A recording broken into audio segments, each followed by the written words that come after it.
Hola a todos, bien.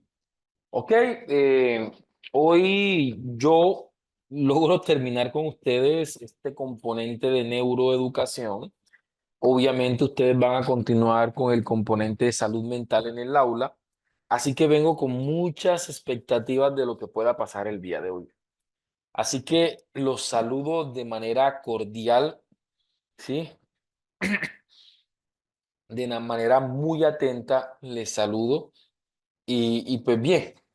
Me gustaría saber cómo han amanecido, cómo están, qué reflexiones les han llegado durante esta última jornada que hemos tenido sobre sobre neuroeducación y pedagogía, eh, que pues hemos estado abordando. Qué pena con ustedes. Aquí, regálenme un segundo. Qué pena, se cerró la que tenía abierta. Qué pena con ustedes. Para ver acá, ahora qué dice. Es este. Aquí está. Ok, ok, perfecto. Qué pena con ustedes. Me tuve un enredapita aquí con unas presentaciones que estoy haciendo. Ok, perfecto. Ustedes me van a comentar si están viendo pantalla. Perfecto, vamos a continuar el día de hoy, ¿vale?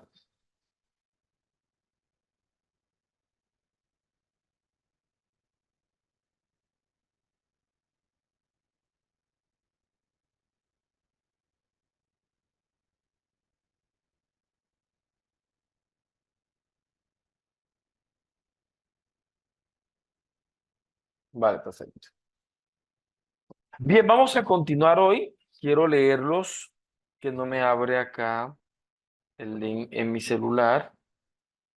Me regalan acá un segundo para poderlo leer. Es que yo lo leo desde el celular para no de pronto estar incomodando. Para ver aquí. Ver, no,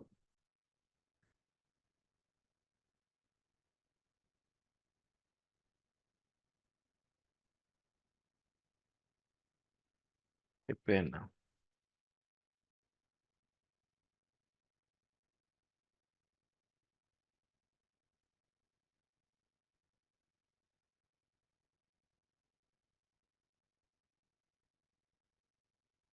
Disculpen que no alcanzo a leer el chat, no me abre desde mi celular. Así que les pido que me excusen. Bien, pues vamos entonces a iniciar. Hoy vamos a hablar de un tema bastante interesante que espero que a ustedes les guste mucho. Y tiene que ver precisamente con algo que hemos estado pues conversando. En esta semana ha sido una experiencia muy positiva. Espero que para ustedes también lo haya sido.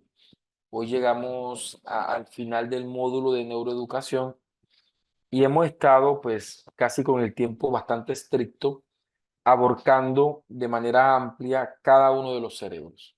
Ya abordamos el cerebro procedimental, hemos hablado cosas bastante interesantes del cerebro procedimental.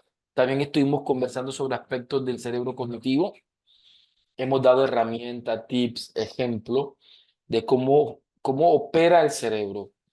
De tal manera que si nosotros como maestros comenzamos a educar en consideración del cerebro del que aprende y nos apasionamos por saber cómo es la arquitectura psicofísica del cerebro, eh, créanme que vamos a ser muy eficientes y no nos vamos a desgastar, ¿cierto?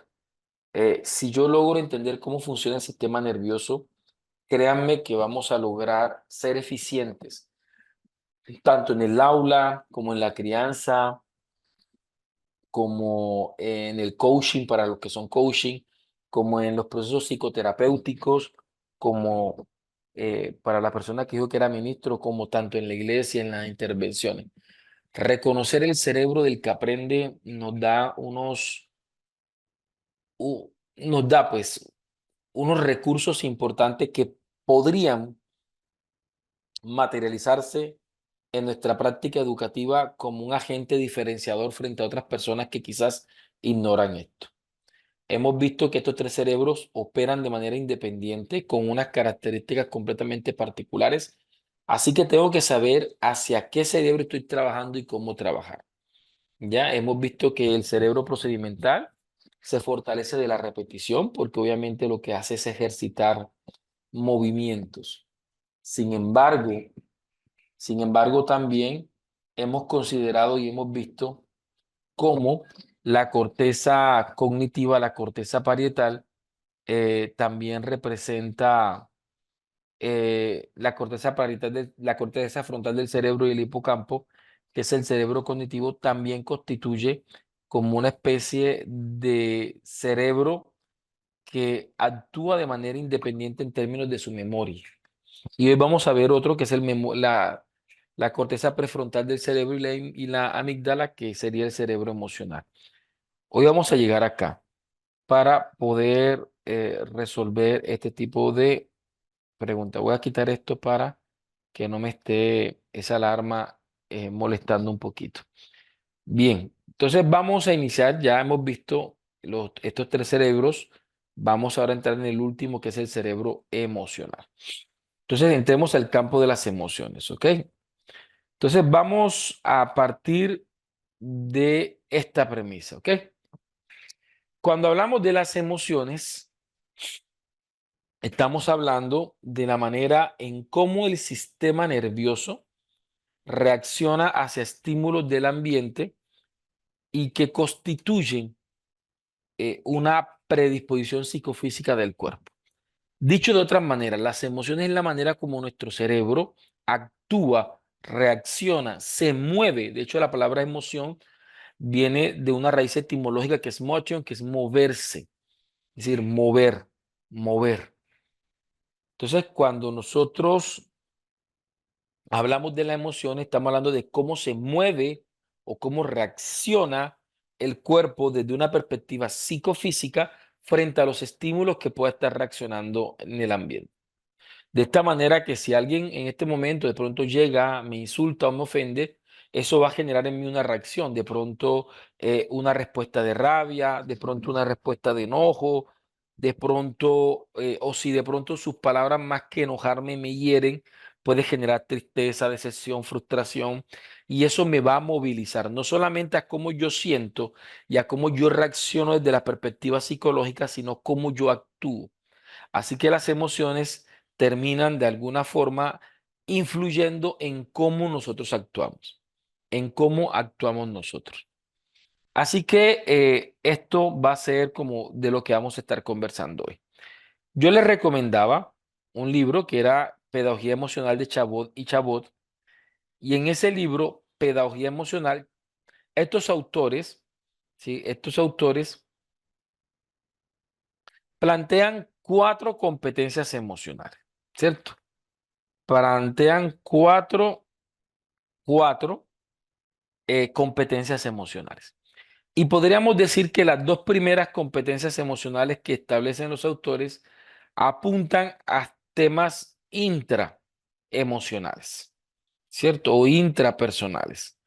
¿Por qué? Porque tienen que ver con el sujeto y cómo actúa el sujeto, ¿cierto? Mientras que el otro tiene que ver con aspectos más interpersonales, de cómo el sujeto actúa o media en las emociones de los otros. Y pues bien, esto tiene relación con los aportes de Howard Gardner.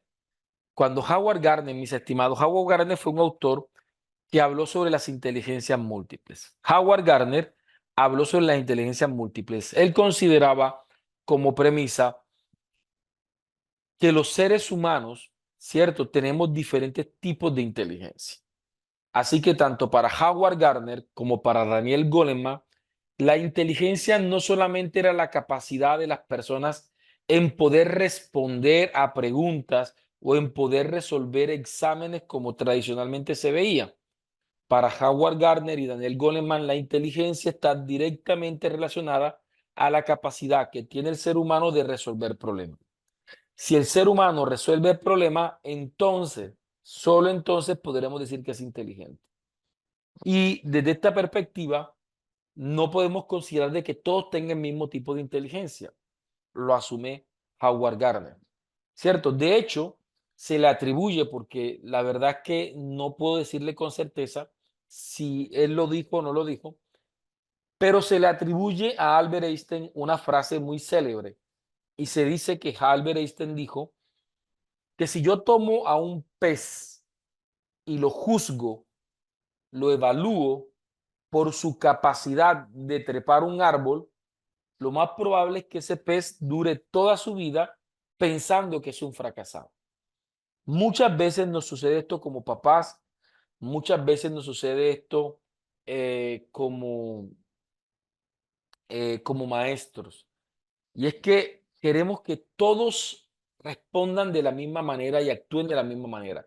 Y eso no tiene nada que ver con la vida real, porque la vida real es completamente heterogénea. Yo no lo sé todo, ¿cierto? Por lo cual necesito apoyarme en el otro que quizás sabe aquello que yo no sé. Y el otro quizás se apoyará en mí en eso que yo sé que él no sabe. Es decir, que nosotros o el mundo está desarrollado desde una heterogeneidad de las potencialidades humanas. ¿Qué significa eso? Que nosotros somos diferentes. Y al ser diferentes, nuestro nivel de respuesta, nuestro nivel de trabajo va a ser completamente diferente. Howard Gardner entonces establecía 8 inteligencias. Y como no es objeto de esta clase, voy a intentar mencionarlas todas, ¿cierto? Simplemente mencionarlas. Por ejemplo, estaría, yo creo que aquí tengo la presentación, vamos a ver. Sí, aquí está. Sí, eh, en verdad que la había incluido.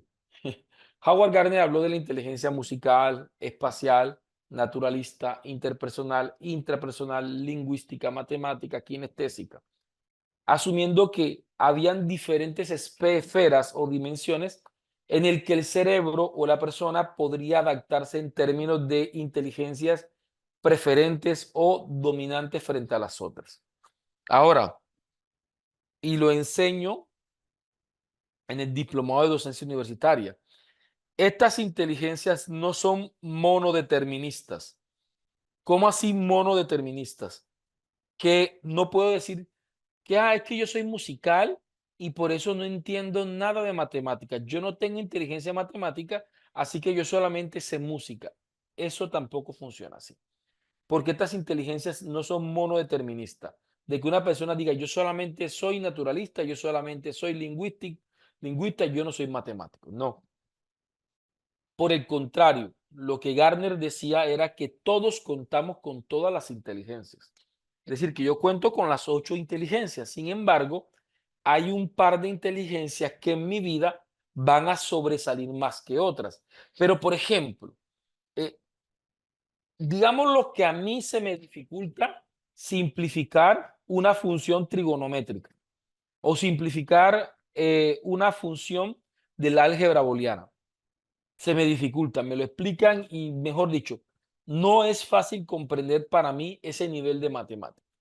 Ahora, porque quizás yo no logro llegar a ciertos niveles de profundidad en la matemática, entonces por eso no tengo inteligencia matemática. No, señor, porque resulta que si yo tengo la capacidad de coger un billete, montarme en una buseta, pagar el pasaje, esperar la vuelta, reconocer que la vuelta equivale, ¿cierto?, a lo justo en términos de la devolución y cierro la transacción de manera exitosa, eso me está diciendo que yo tengo competencias matemáticas, indistinto que yo pueda simplificar o resolver un teorema matemático con una agilidad como otras personas sí lo pueden tener.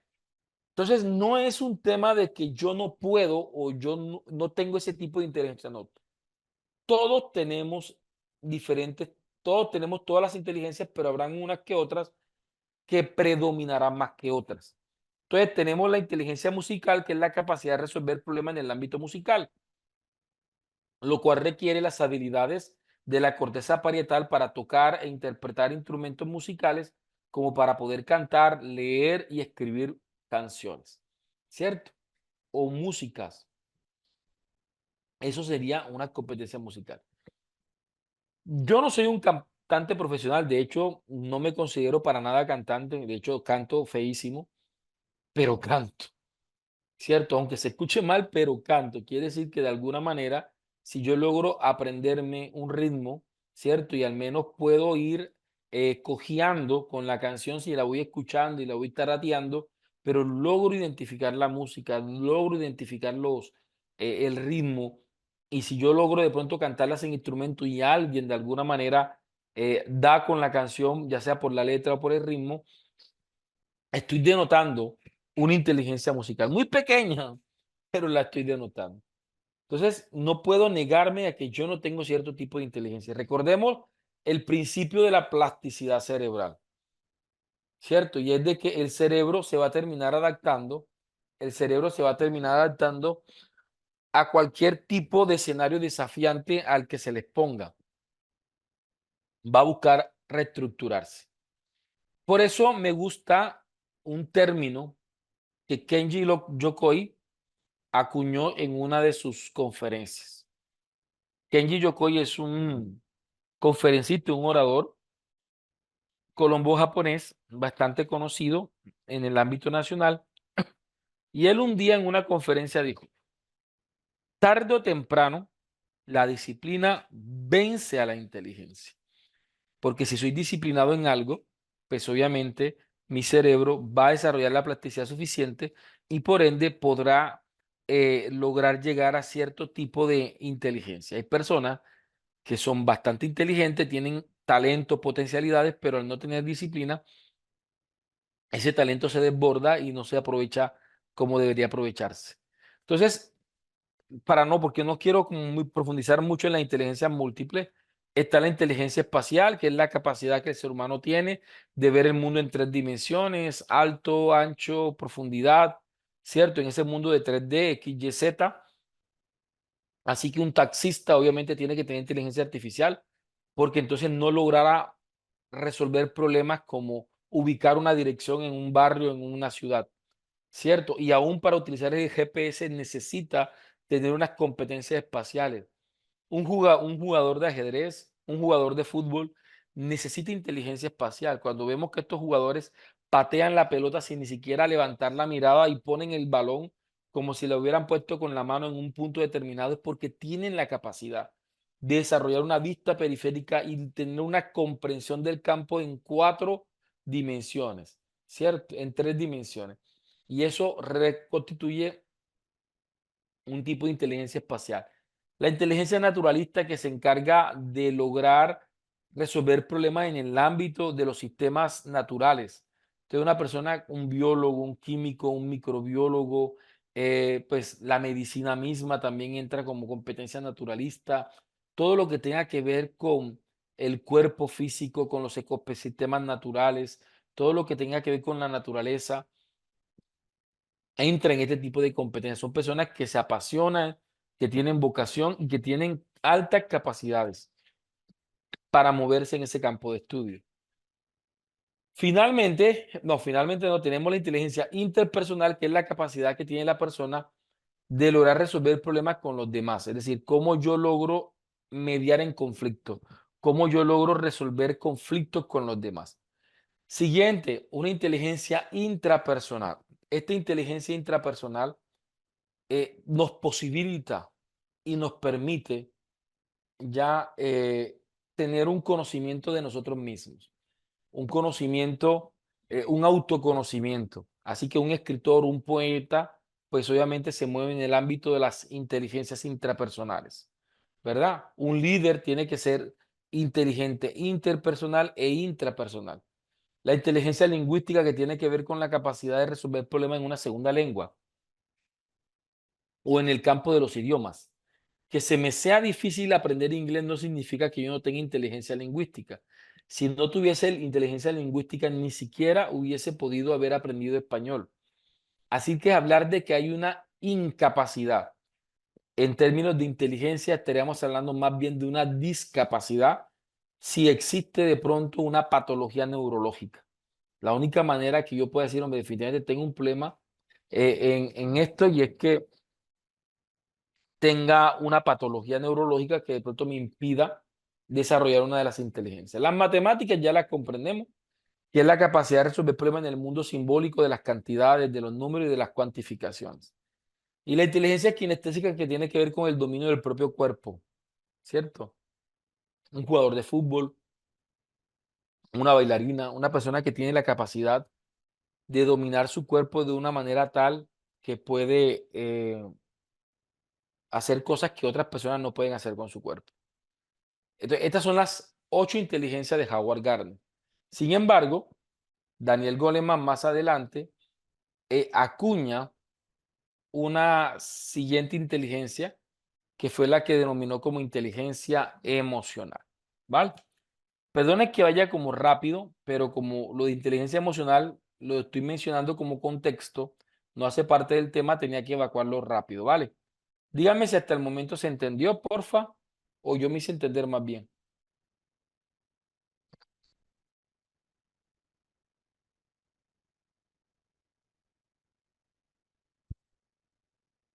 Me escriben, porfa, si se haya... Vale, bien.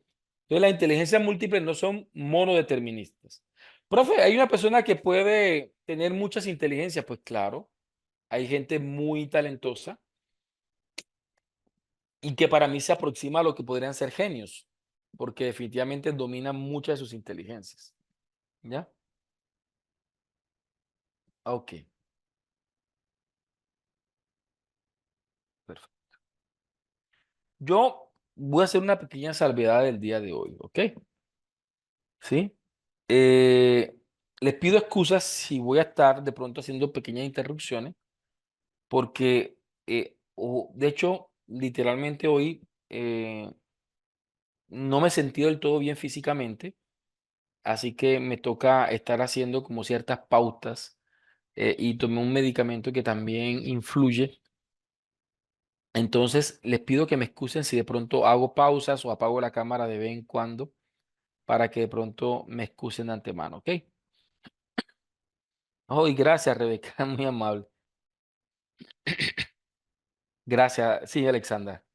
Créame que estoy aquí porque definitivamente no quería perder la oportunidad y sé que hay clases en las que uno no solamente las da por el compromiso de darlas, sino que hay temas que hacen parte del propósito de vida de la persona, como es el tema de hoy. De hecho, literalmente tengo una incapacidad médica para el día de hoy, pero hay temas que van más allá de, del compromiso de la clase y que se articula con el propósito de vida del sujeto. Y ahí es donde, hasta donde las fuerzas permitan dar, pues hacemos lo posible de poder cumplir el propósito que cada uno ha asumido en su vida. Eh, y eso no lo digo yo, si lo hablamos desde la psicología, eso lo dice Víctor Frank, el hombre en la búsqueda de sentidos. Víctor Frank lo decía con mucha claridad. Las circunstancias no son las que hacen que la vida sea insoportable, sino es la falta de sentido y propósito. Lo estuvimos abordando durante estos días. Hay un diplomado, una sola vez ofertó la asilo un diplomado que me permitieron darlo, que fue sobre coaching educativo. En ese diplomado hablábamos sobre eh, la, los principios ontológicos del ser y hablábamos sobre la psicología fundamental en el sentido de Víctor Frank. Fue un diplomado hermoso. Fue tan lindo que personas decían que durante las sesiones terminaban bastante tocadas en términos emocionales. Y pues bien, entonces esta clase de hoy para mí es muy importante, es decir, no es negociable hasta donde en mí sea posible poderla compartir con ustedes. Vale, entonces acá, vamos acá. Entonces, cuando hablamos de inteligencia emocional, hablamos de 4 competencias, ¿cierto? Una, la competencia de identificar mis emociones. 2, la competencia de gestionar mis emociones. ¿Ya? Identificar mis emociones y 2, gestionar mis emociones. ¿Sí? Eh, yo no sé si en el caso de ustedes, yo creo que con ustedes no lo he hecho, eh, pero si no lo he hecho, voy a intentar hacerlo, ¿sí? Hay un pequeño video que a mí me gusta mucho, lo tengo en Instagram, de hecho, montado, donde cuento la historia de una persona que se encontraba borracha, completamente bajo los efectos del alcohol, y esta persona se encontraba buscando con desesperación algo debajo de un pequeño faro en una calle completamente oscura. Entonces, vamos a recopilar los hechos. Tenemos una persona borracha en una calle completamente oscura buscando algo debajo de una lámpara pública o de un faro público. Así que en la lucecita que da el faro, en la parte inferior, él se encontraba buscando algo con desesperación. A lo lejos está un señor observándolo, movido y conmovido por la situación, quiere ayudar a la persona. Y le pregunta, señor, cuénteme, ¿qué está buscando? Y el señor le responde, estoy buscando unas llaves que se me perdieron con desesperación. Y perfecto. Le dijo, ok, dígame, le preguntó a la persona, dígame en dónde se le perdieron más o menos para yo ayudarla a buscar. Y fue la respuesta la del borracho, fue la respuesta del borracho la que definitivamente sorprendió al hombre. Porque el borracho se levanta, extiende su mano y señala, pero muy lejos, un lugar que estaba muy, pero muy oscuro. Y le dice, allá se me cayeron. Y la persona, pues, que estaba sobria, que no estaba bajo los efectos del alcohol, le pregunta, ¿por qué estás buscando aquí, lo que tú me dices que se te perdió allá? Y el borracho le responde, porque aquí hay luz. Y esa enseñanza o esa historia nos deja una enseñanza muy significativa. Y es que como seres humanos, nos es más fácil buscar en lugares donde para nosotros es cómodo buscar, ¿cierto? En este caso, lugares donde hay luz.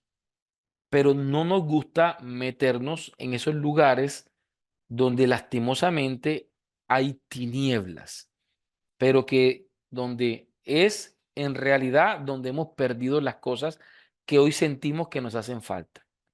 Muchas veces nosotros somos como ese borracho.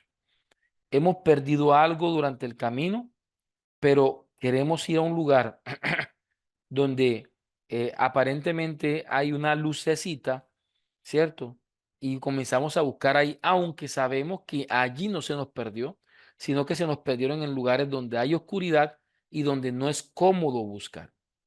El sentido lógico, el sentido lógico sería pensar en que uno debería coger un poco de luz con una linterna, por ejemplo, moverme a los lugares de tiniebla y con esa linterna comenzar a buscar en esos lugares de tiniebla.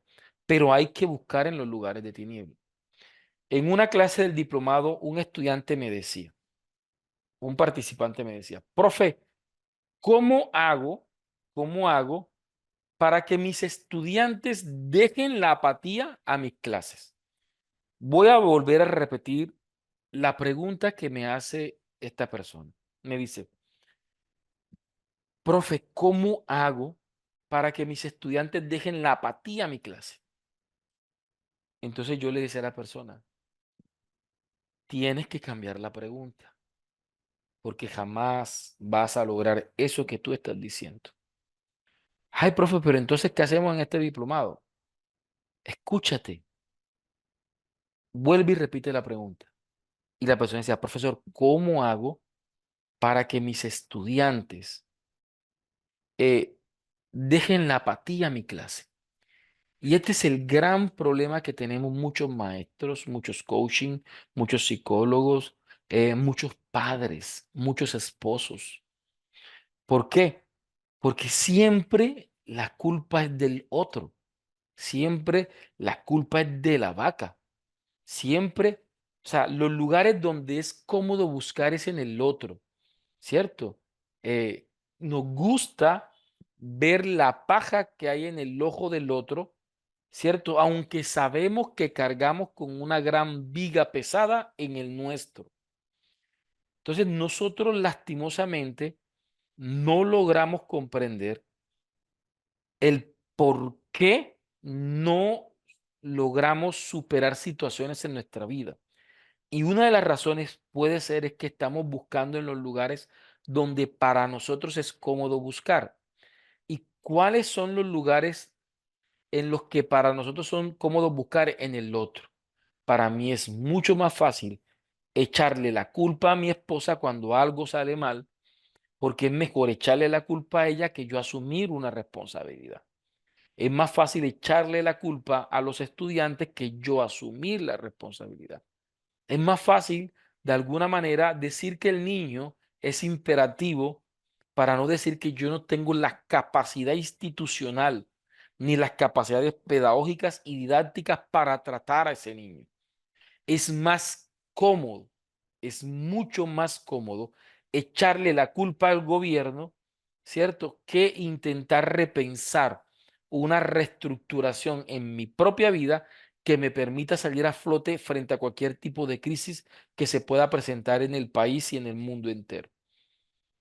Estamos como ese borracho, buscando lo que se nos ha perdido en el lugar equivocado simplemente porque en ese lugar es cómodo buscar.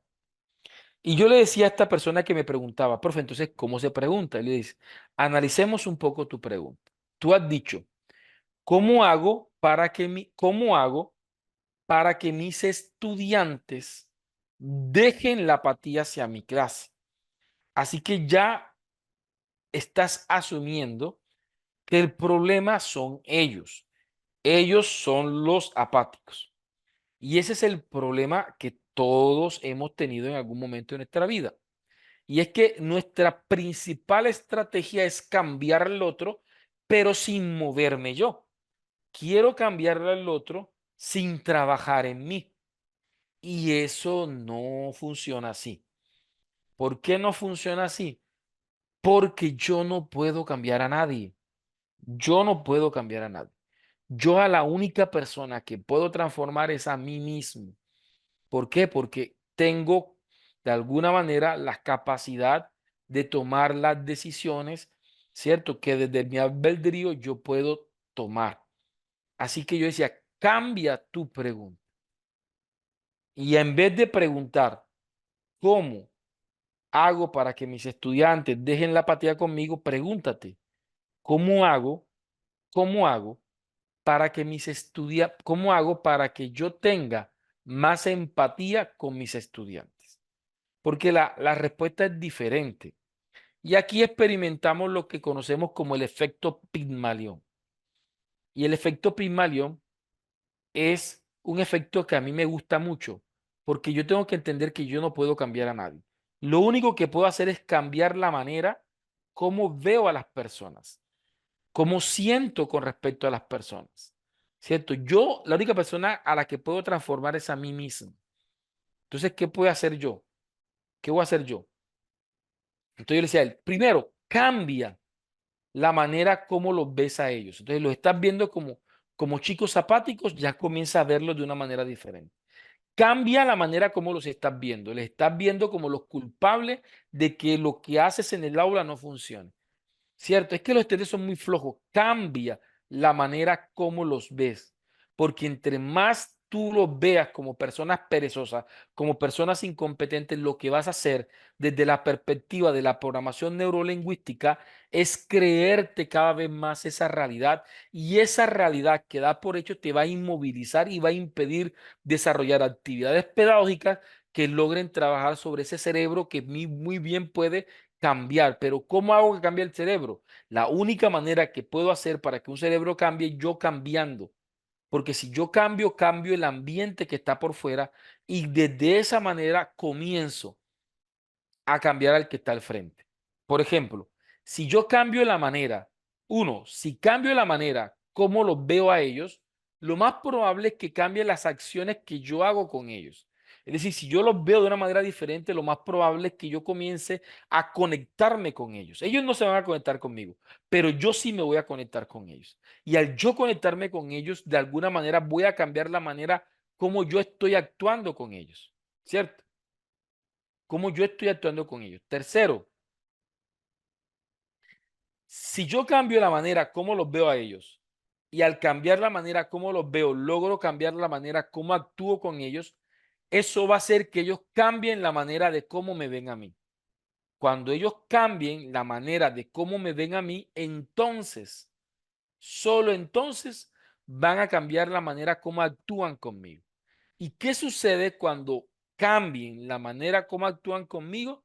Resulta que va a fortalecer esa nueva percepción que tengo de ellos y eso va a ser un círculo, un bucle que me va a llevar, obviamente, a mejorar en el aula.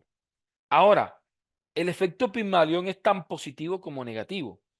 Profe, ¿cómo así puede ser negativo? Que si yo esto lo hago a la inversa, el resultado es catastrófico.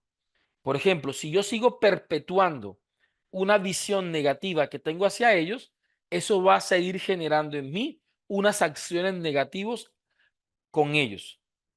Y esas acciones negativas que yo hago hacia ellos va a terminar creando o perpetuando en ellos la mala visión que tienen conmigo o de mí como maestro. Y si se sigue perpetuando esa mala imagen que tienen de mí como maestro, pues seguirá generando esas acciones inadecuadas que ellos van a seguir realizando conmigo. Y voy a entrar en un círculo vicioso donde lastimosamente cada vez sentiré que los pierdo, que sigo una desconexión con ellos y que definitivamente terminan siendo una tortura.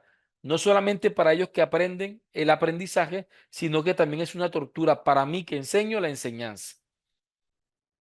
Y entonces ahí vemos. Entonces, ¿qué quiero decirles con lo que acabo de plantearles?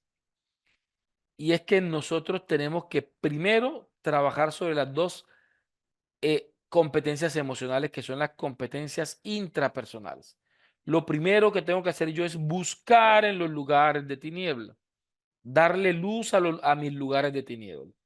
Así que lo primero que tengo que hacer es identificar mis emociones, ¿cierto? Ojalá que nos dé tiempo hoy para abarcar todo esto, para entonces poder gestionar nuestras emociones. Solamente cuando logro estos dos primeros pasos podré identificar las emociones de los otros para entonces poder mediar en las emociones de los otros. Y mire que yo acá digo que yo gestiono mis emociones, mas no puedo gestionar las emociones de los otros. Con los otros simplemente puedo mediar, puedo ayudar, puedo ser un facilitador, mas no soy el que gestiona. Quien gestiona las emociones del otro es el mismo otro, ¿cierto? Es el mismo otro. ¿Ya? Perfecto. Me dicen si se entendió esta parte, por favor, me comenta. Sí, sí, me dice entender frente a esto. Entonces, tenemos que cambiar nosotros. ¿Quieren cambiar a su esposo? Efecto Pigmalión.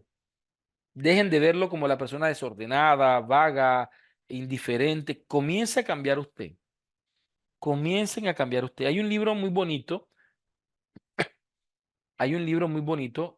que se llama A Prueba de Fuego. Y lo curioso que es un libro que ha salvado muchos matrimonios. Pero miren, curiosamente, aunque es un libro que ha salvado muchos matrimonios, no es un libro para leer en matrimonio. Es un libro que al menos uno de los del matrimonio debe leerlo y debe aplicar, porque se necesita una voluntad, ¿cierto? Alguien que cambie para poder generar un cambio a través del cambio, ¿cierto? Entonces, tenemos, como decía aquí Robinson, conócete a ti mismo, citando a Sócrates. Conócete a ti mismo. Qué difícil es eso. Qué difícil es eso de conócete a ti mismo. Te vamos a continuar. Yo creo que esta clase vamos a tener muchas De cosas. los mensajes que me gustaría que mis Sí, yo, hijos... yo creo que eso ya lo abordamos, el tema de la felicidad, ¿cierto? El libro se llama A Prueba de Fuego. A Prueba de Fuego es un libro muy curioso. Vamos para ver si yo aquí lo tengo para pasárselos a ustedes. Veamos para ver. ¿cierto? Vamos para ver, aquí tengo una vida con propósito que también es de esa categoría, pero no. Yo sé que lo debo tener, yo sé que lo debo tener, pero no lo tengo en mi carpeta principal, pero yo hace mucho, y una consejería no hace mucho y lo busqué. Vamos por ese aquí lo tengo.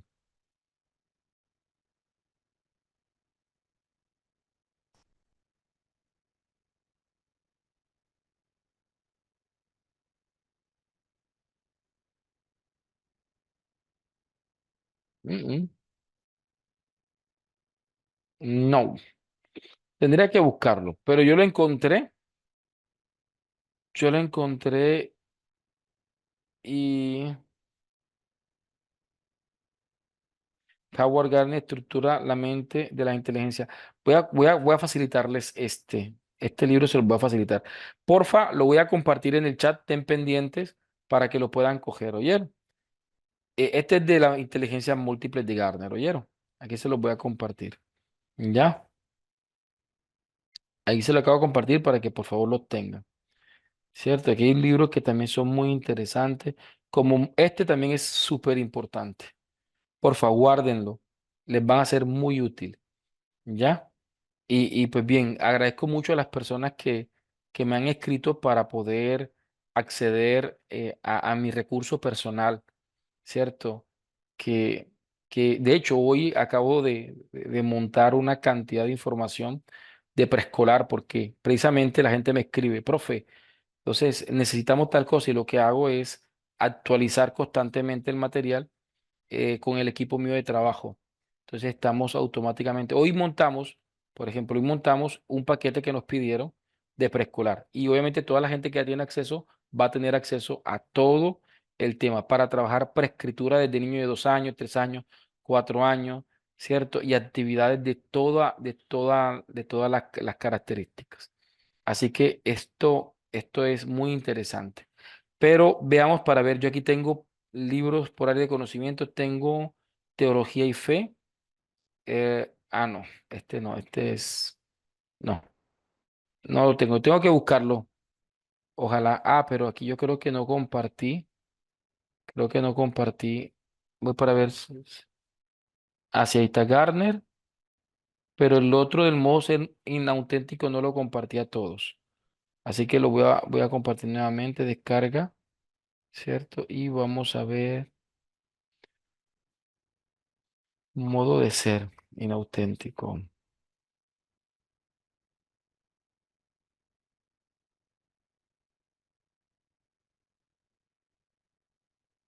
Bien. Ahorita acabo de compartir un modelo auténtico, pero no sé para dónde se fue.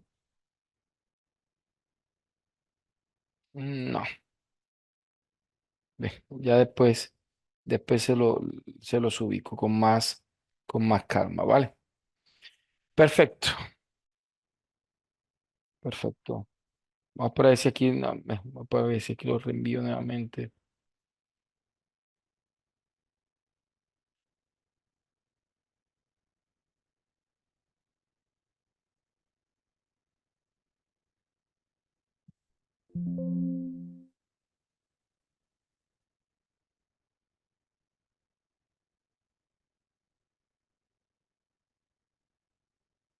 Qué pena con ustedes, sino que no quiero que pierdan este maravilloso libro, ¿cierto?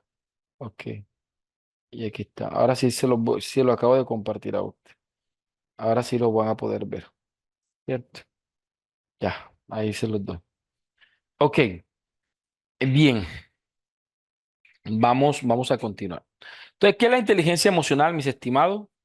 La inteligencia emocional es la capacidad de resolver problemas en el ámbito emocional. Según las competencias de Chabot y Chabot, es identificar mis emociones, gestionar mis emociones, identificar las emociones de los demás y solucionar y mediar en las emociones de los demás, ¿cierto? Entonces, vamos a entrar al campo de las emociones. Decía Paulo Freire, quien educa la mente, pero no educa el corazón, no educa en lo absoluto.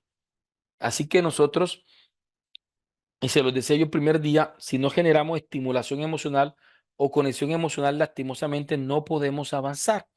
Así que se hace completamente indispensable que podamos desarrollar precisamente aspectos donde nosotros podamos utilizar las emociones de los sujetos de una manera asertiva. El mismo Daniel Goleman decía que no existía una relación entre el éxito escolar y el éxito profesional.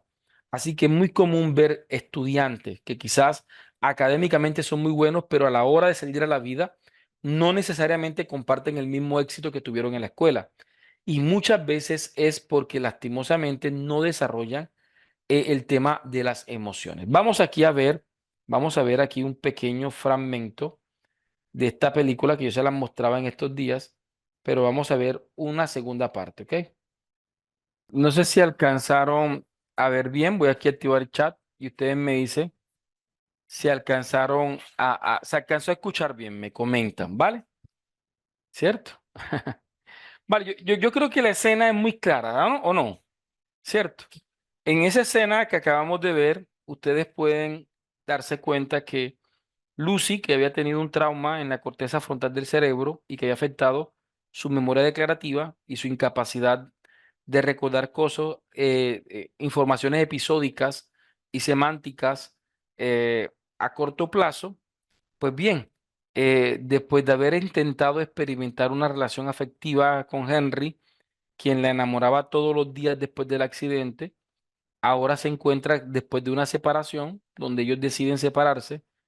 Él intenta buscarla nuevamente pensando que quizás de pronto ella puede recordarlo y pasa un evento muy curioso, ¿cierto?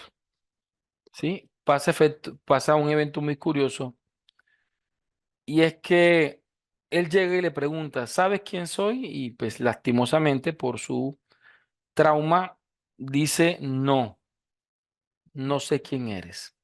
Ven, aquí dice Luz Aude que no me escuchan. ¿Me confirma si me están escuchando? Alguien que me diga, ¿se escucha bien?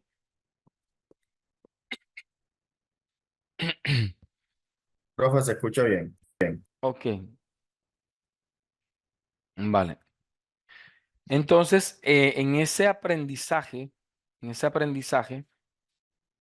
sea, él le pregunta literalmente él le pregunta literalmente a la muchacha, a Lucy, ¿me conoces? ¿Sabes quién soy? Y ella dice, no sé quién eres, pero sueño contigo todas las noches, ¿cierto? Entonces, muchas veces nosotros como adultos, eh, en nuestras noches reflejamos muchas cosas que para nosotros no tienen mucho significado, unas pesadillas todas extrañas, ¿cierto? Pues bien, y si buscamos la psicología de los sueños, vamos a encontrar a muchas personas desde Freud que hablaron de ellos y cómo en el plano de la inconsciencia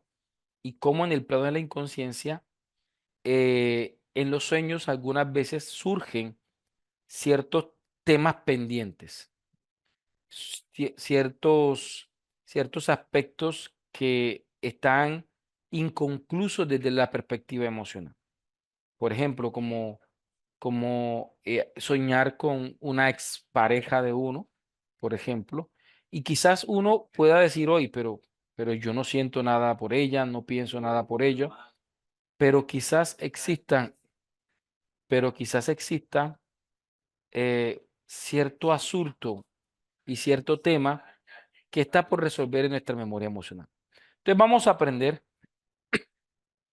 vamos a aprender cómo funciona la memoria emocional, porque resulta que esa memoria emocional no se puede acceder de manera consciente, sino que el acceso a esa memoria es de tipo pavloviano.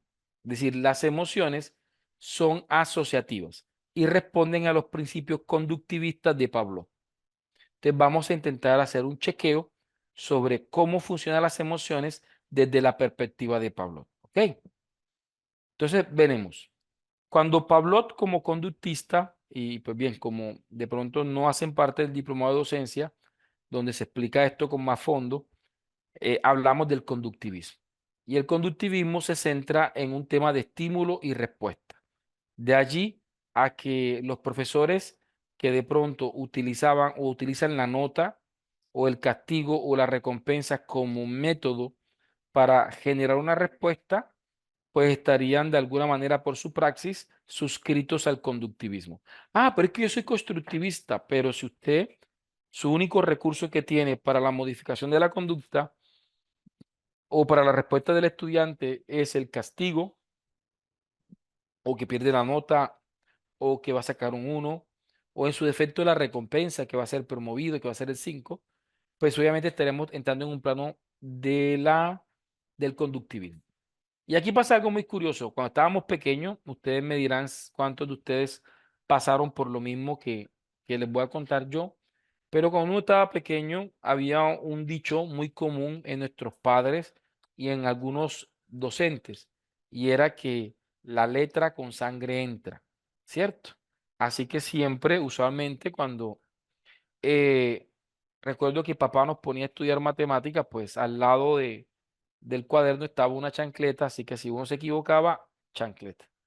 Y pues alcancé también a recibir ese mismo trato por parte de varios profesores, sobre todo en la primaria, donde algunos profesores todavía continuaban con esa praxis del reglazo o de la regla para aprenderse o para uno memorizarse las tablas de multiplicación y cosas así por el estilo. Eso hace parte del conductivismo. Entonces, Pavlov, que fue uno de los grandes conductivistas, ¿cierto? Hizo un estudio muy interesante que hoy día le genera aporte significativo a cómo funciona la memoria emocional. ¿Ya? Pues bien, en el diplomado de docencia universitaria me tomo la libertad de explicar por qué, en términos desde las ciencias de la educación, ya el conductivismo tiene más limitaciones que aporte. Sin embargo, no por eso deja de hacer unos aportes a la ciencia de manera significativa, sobre todo en términos de la psicología conductual y también desde el término de las inteligencias emocionales. Entonces veamos, por una parte, Pavlov observó que cuando le daba un poquito de comida o un poco de comida al perro, el perro tenía una respuesta. El perro salivaba. ¿Por qué salivaba? Por la emoción que le producía comer. Por esta razón, Pavlov consideraba que la comida era un estímulo incondicionante. ¿Por qué incondicionante? Porque resulta que Pavlov no hizo nada o de pronto él no tuvo nada que ver con que el perro respondiera de esa manera con la comida. De tal manera que esto es una respuesta instintiva, una respuesta involuntaria de su sistema nervioso. Así que establece estímulo incondicionante, la comida, estímulo, respuesta incondicionante, la salivación. ¿Ok? Después, ¿qué hace Pavlov? Pavlov utiliza un objeto completamente equidistante y utiliza un diapasón o una campanita. Es decir, es un artefacto que genera ruido. Cuando él toca o pone en funcionamiento el diapasón, pues resulta que la respuesta del perro es completamente neutra. Por esa razón le llamó estímulo neutro y respuesta no condicionada o respuesta neutra. Es decir, el perro no saliva, así que no responde al estímulo que le están brindando. ¿Qué hizo Pablo? Durante un largo tiempo comenzó a hacer una revinculación de estímulo, de tal manera que cada vez que le ponía la comida hacía sonar el diapasón. Y eso lo hizo por tanto tiempo que el perro, que el perro automáticamente comenzó a responder solamente con el diapasón. De tal manera que el diapasón pasó de ser un estímulo neutro a convertirse en un estímulo condicionado. Es decir, que ya esto genera una respuesta en el perro.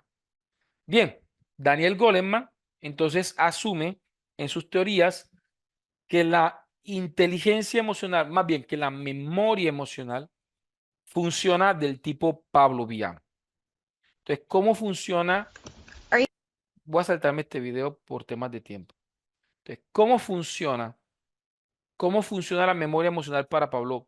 Funciona a través de estímulos y respuestas. Por ejemplo, van a haber situaciones en nuestra vida que van a generar un cierto estímulo, ¿cierto? Un cierto estímulo, ¿sí? En una ocasión, y no les voy a contar toda la historia como usualmente lo hago en otros escenarios por temas de tiempo, pero se los voy a poner así. En un accidente que tuve en el año 2013, donde en ese accidente lastimosamente fallecieron la vida varias personas, pues pude ser uno de las personas que sobrevivieron al accidente.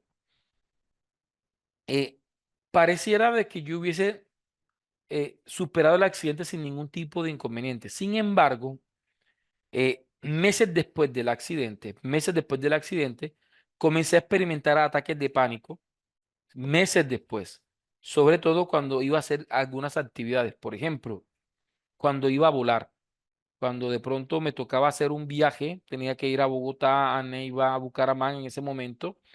Era coordinador de la Red Colombiana de Semilleros de Investigación y tenía que viajar mucho por aire.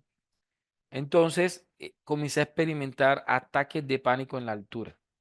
Y pues bien, de alguna manera no entendí exactamente lo que me estaba sucediendo. ¿Ya? Y aquí es donde entra el tema curioso.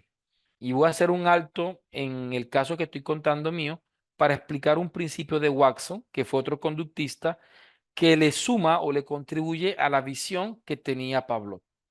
Watson hizo el mismo experimento que Pablo, pero en esta ocasión no utilizó un perro, sino que utilizó a un ser de la especie humana, es decir, a un niño, que le llamó el pequeño Albert. Él le puso un ratón blanco a Albert, de tal manera que el ratón blanco no representaba nada para el niño, porque el niño en este momento es una mente inocente. Es decir, al carecer de información cognitiva, pues en este momento no hay nada que le permita asociar que ese animalito pues representa para él un peligro y quizás de pronto su interpretación del animal. Y si ustedes se lo ponen en la mano, él va a intentar llevárselo a la boca, ¿cierto? Porque pues sencillamente es su manera de explorar. No tiene nada que le logre afectar. Sin embargo, habrán estímulos naturales que podrán afectarlo. Por ejemplo, como que el hecho de que le suenen una lámina de metal fuertemente con un martillo al lado, pues obviamente el sonido va a asustar al niño, por lo cual va a generar una respuesta en el niño. Aquí vemos cómo entonces, en este caso, el sonido fuerte genera una respuesta en el niño que vendría siendo el llanto.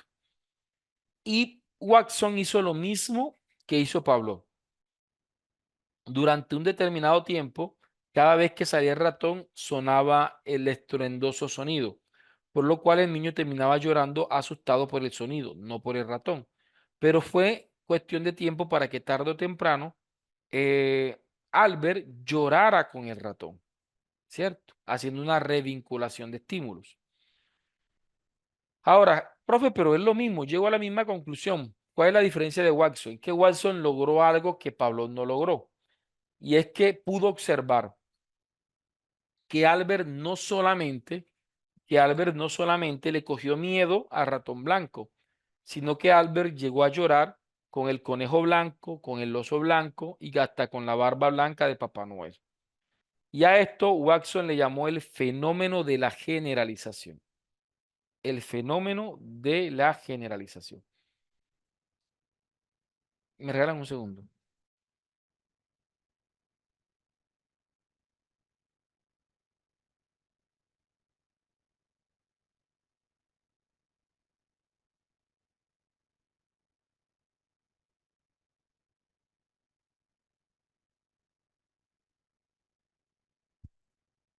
Vio, gracias.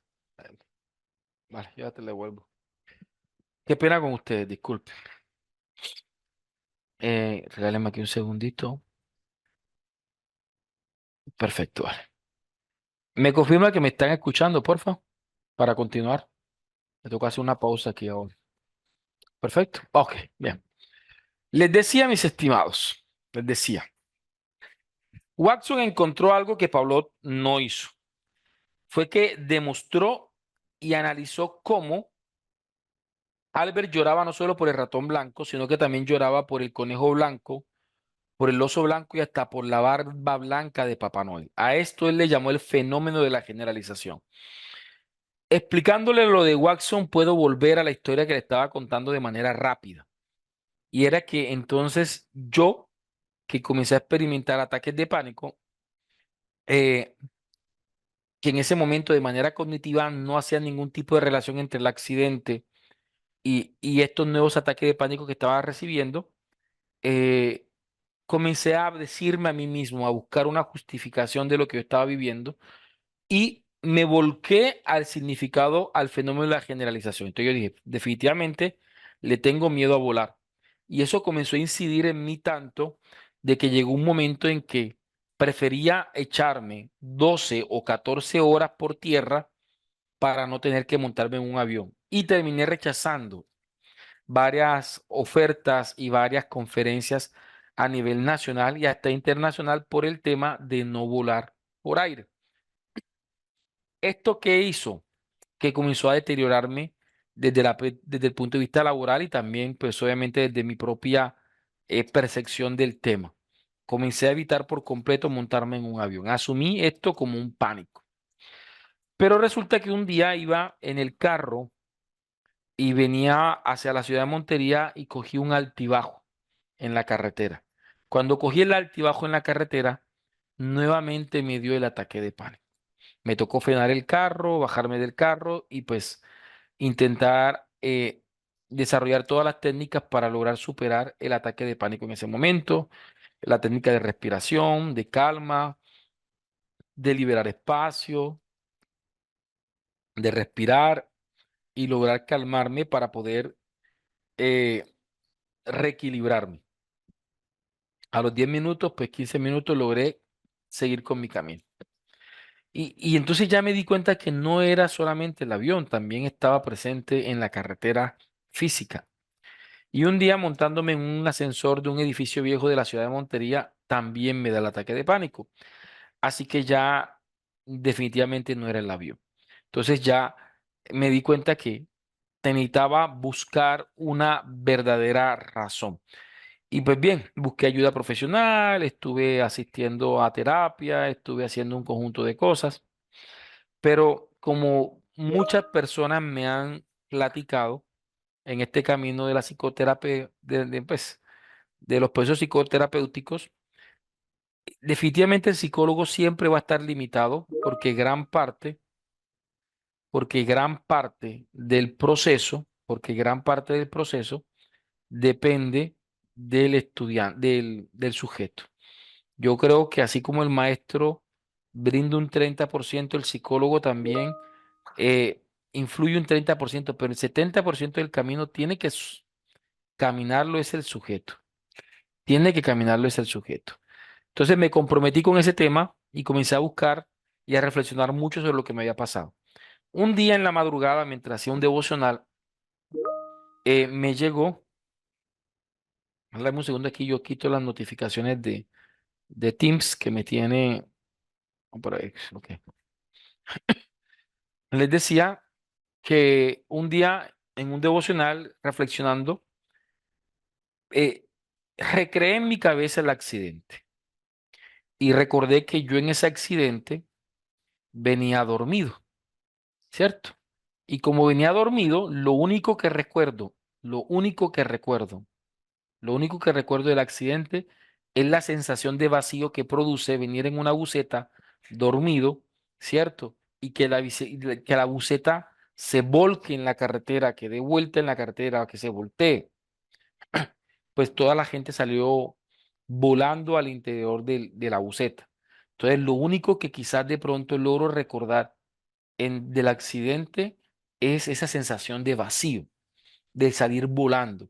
Y entonces ahí me detuve y comencé a darme cuenta que había un factor común en los escenarios donde yo comencé a experimentar los ataques de pánico. En el avión había experimentado una breve turbulencia que me había generado una sensación de vacío, ¿cierto? En el carro yo había cogido un resalto que me había generado una sensación de vacío y en el ascensor había generado una sensación de vacío. Cuando logro identificar la causa, es decir, que hay un vínculo, entonces, por ejemplo, cuál es el estímulo, por decirlo así? Es la muerte. Por ejemplo, fue un evento donde, o sea, la experiencia fue una experiencia de muerte que está relacionada con el miedo a la muerte. El vínculo que quedó fue la sensación de vacío, ¿cierto? ¿Y qué quedó en la memoria emocional? El ataque de pánico, ¿cierto? Es una reacción de pánico, una emoción de pánico. Entonces quedó en mi cabeza, en mi corteza prefrontal y en mi amígdala, quedó como una configuración en el que la sensación de vacío, ¿cierto? Me relaciona con la muerte y me genera como respuesta un ataque de pánico. Ahora, que ¿Tener conciencia de esto lo resuelve todo? No. Fue un camino lento. Apliqué la técnica de Vygotsky de andamiaje, intentando poner tareas progresivas con el objetivo de estar acompañado y a la medida de ir aumentando mi nivel de autonomía en la actividad, se iba disminuyendo el nivel de acompañamiento.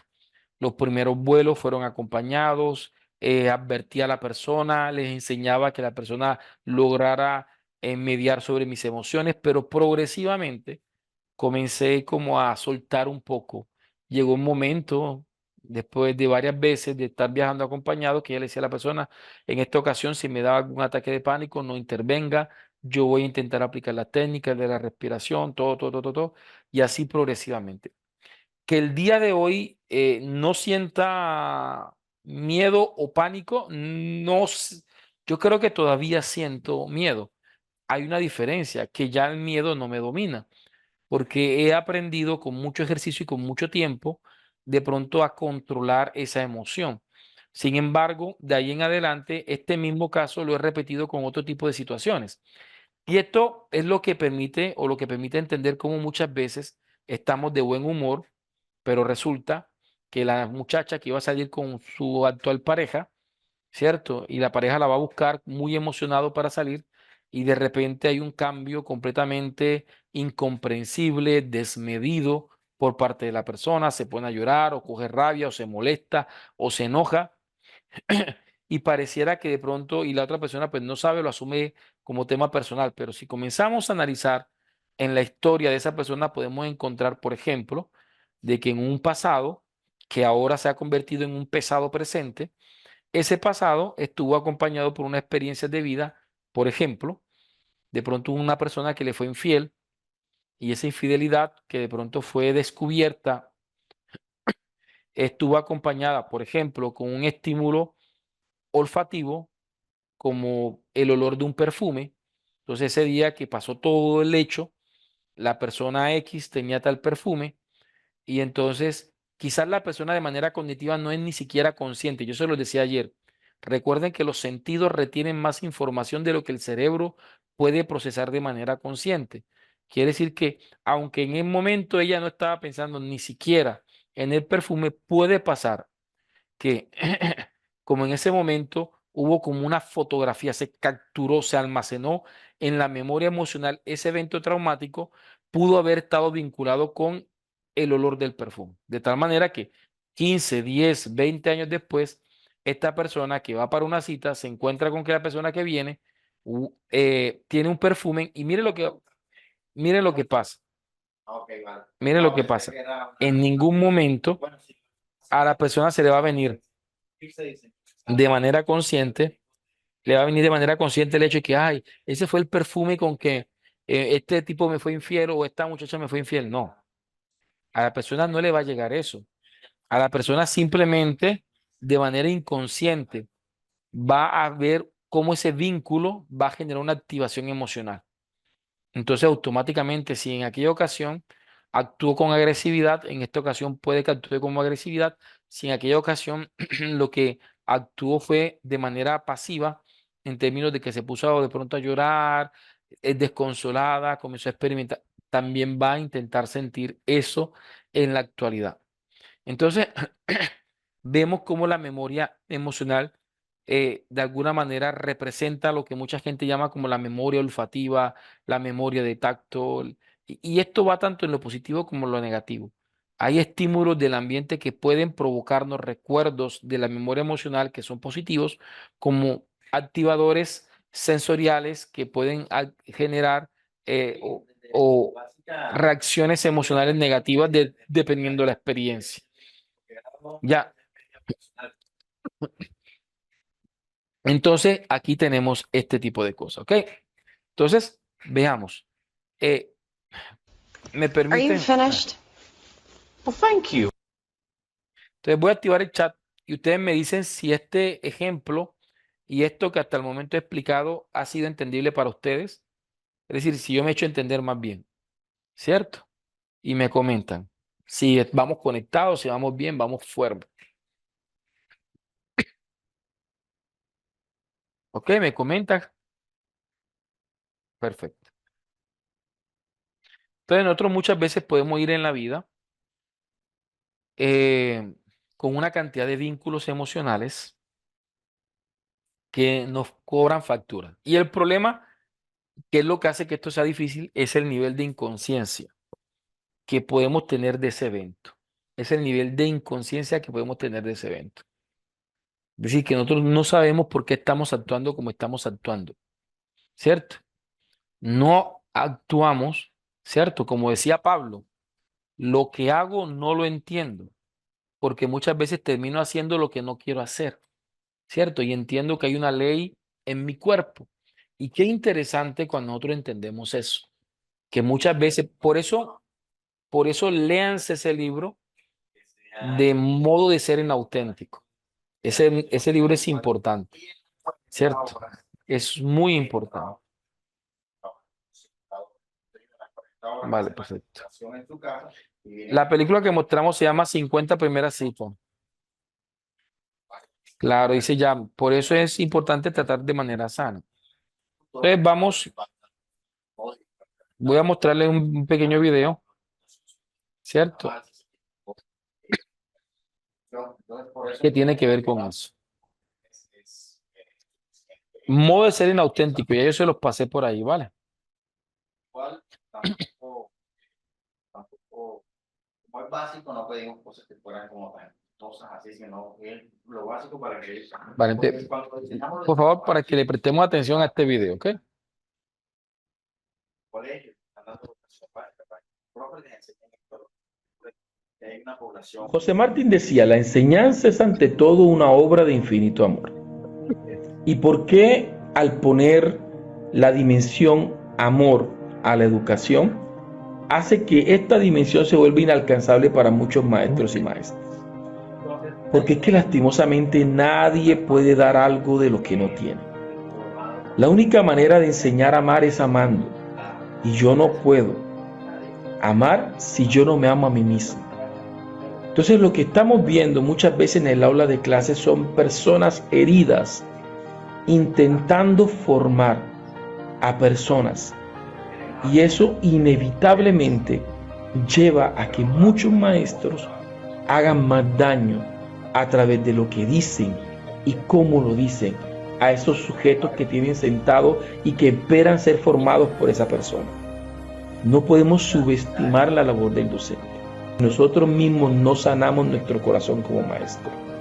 Para ir al aula de clase tenemos que ir con un corazón sano, con un corazón libre, dispuesto a amar, para que entonces, no importa la asignatura que yo lleve, la lleve de corazón.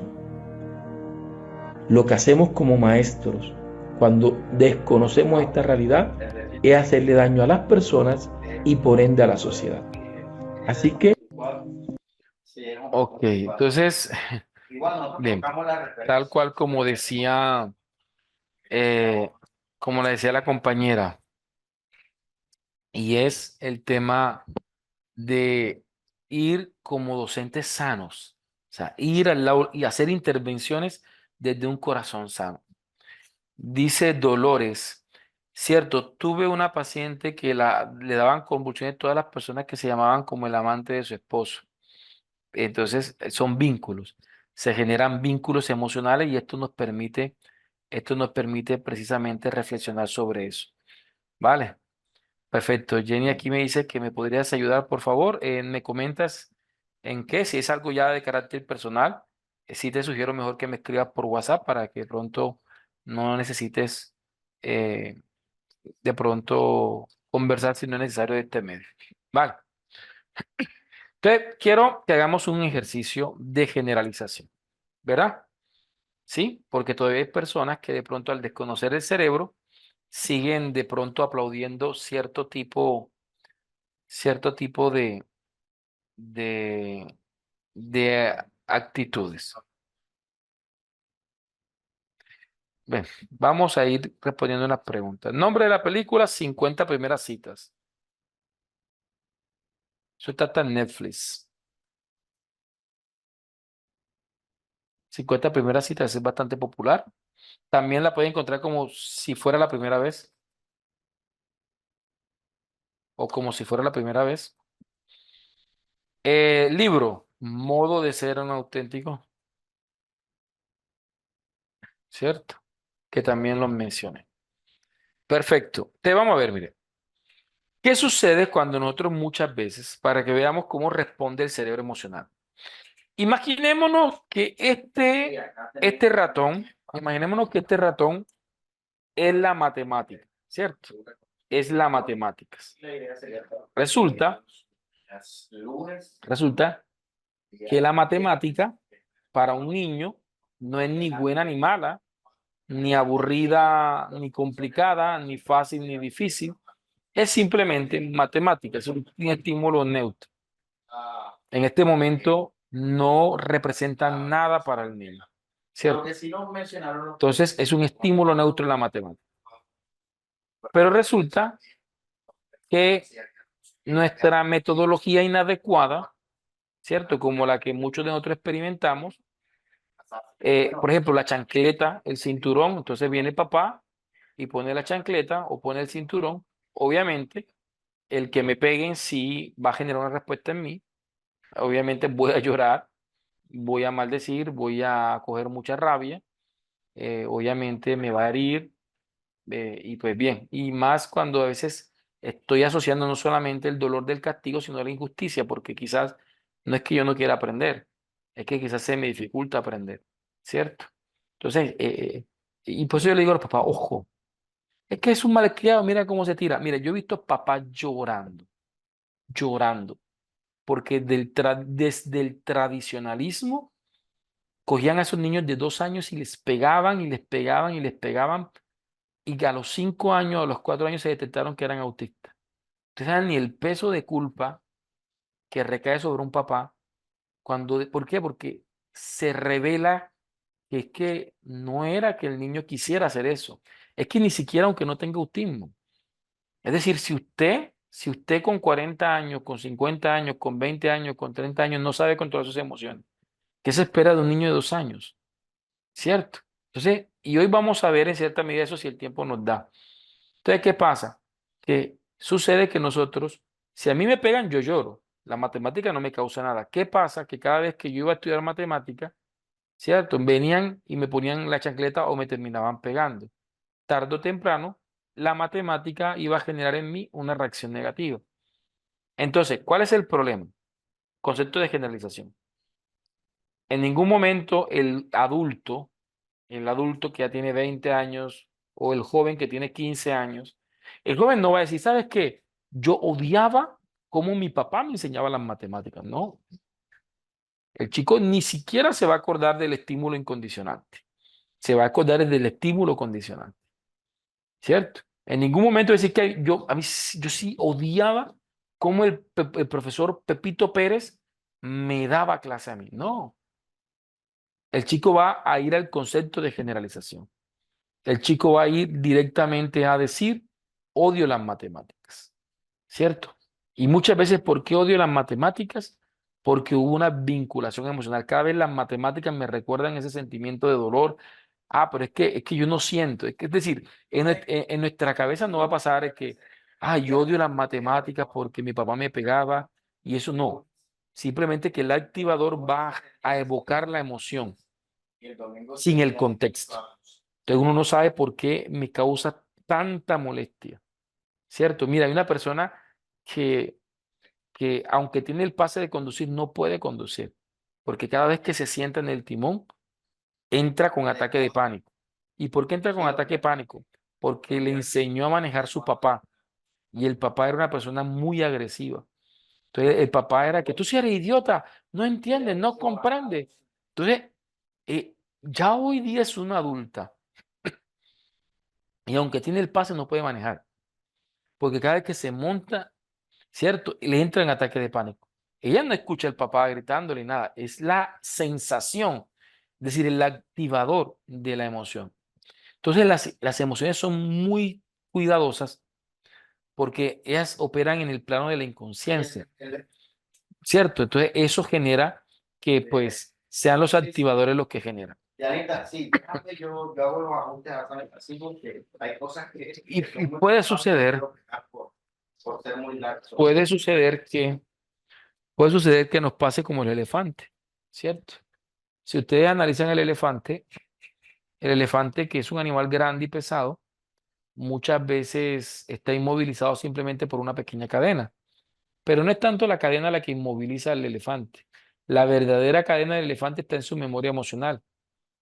Porque cuando estaba pequeño, esa cadenita y esa estaca tenían pullas. Y cada vez que él intentaba huir, pues lastimosamente se maltrataba, se hería y sangraba. Ahora que es un adulto, ni siquiera intenta escapar porque en su memoria emocional está un inmovilizante que le hacen sentir que escapar es señal de dolor y de herida, por lo cual ya no escapa. Y yo creo que esto nos pasa mucho a nosotros. De pronto, hace 20 años intentamos emprender con un negocio, nos fue muy mal y el resultado de ese negocio terminó siendo pues una pérdida grande, decepciones, miradas, defraudaste a mucha gente, ¿cierto? Pero resulta que ya han pasado 15 años y todavía te sigues repitiendo en tu cabeza que no eres buena para los negocios, que definitivamente hacer negocio es algo que duele, es algo que afecta, es algo que tal cosa. No te das cuenta que ya no eres la misma niña o el mismo niño de hace 20 años atrás. No te das cuenta, no te das cuenta